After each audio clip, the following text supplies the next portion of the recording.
Boy next door had a vicious tongue, always mocking my weight for laughs. At our high school graduation dinner, someone joked that Corey and I were childhood sweethearts. He slammed his fork down, face twisting in disgust. Are you insane? Who'd like a whale like Wendy? I hang out with her out of pity. The table roared. Carter, our class president, frowned. You're blind, Corey. Wendy's bone structure is better than anyone here. If she lost the weight, you wouldn't be fit to tie her shoes. Silence flickered, then laughter exploded again. Serious, Carter? Her? Corey scoffed, eyeing me mockingly. If she loses weight and looks half as good as Bella, I'll kneel and apologize. But we all know that'll never happen. More howls of laughter. Under the table, my fists clenched. 8 years of secret feelings shattered in that instant. That night, I stood before my full-length mirror. 5'8", 200 pounds. I made 2 quiet decisions. 1, I would lose the weight. 2, I would not follow him to Colombia. Back at the restaurant, Bella, the reigning prom queen, had laughed the loudest. She deliberately dropped a greasy piece of pork belly onto my plate. Don't be sad, Wendy. Eat up. A full stomach makes you forget everything. Someone else immediately chimed in. Exactly. Our Wendy doesn't need a boyfriend. A plate of ribs is all she needs. The table exploded again. Corey leaned back in his chair, a lingering smirk playing on his lips as he scrolled through his phone. He acted completely detached, like the humiliation he just orchestrated had nothing to do with him.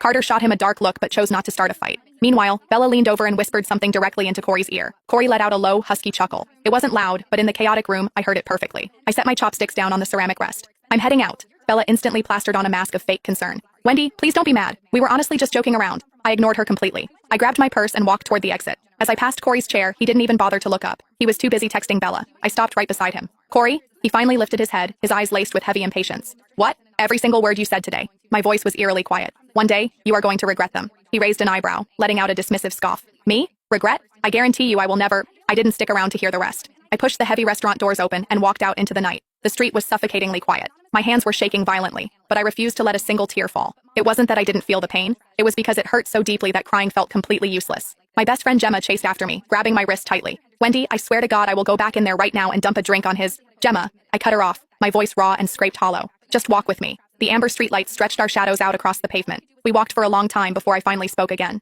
He's right about one thing. I am 200 pounds. But he said I could never lose it. I am going to make him eat those words. Gemma bit her lip hard and didn't say a word. She just squeezed my hand tighter. When I finally got home, the house was completely dark. My parents were already asleep. I stood alone in the bathroom under the harsh fluorescent lights. I actually had a medium frame, but it was completely buried. My face was dangerously round, my jawline practically non-existent. But as I leaned closer to the glass, I saw the truth. My eye shape was striking. The bridge of my nose was naturally high, and there was a tiny, delicate beauty mark resting right beneath the outer corner of my eye. Carter's words echoed in my ears. If she ever lost the weight, you wouldn't even be fit to tie her shoelaces. Was it true? I didn't know. But tonight, my mind was set.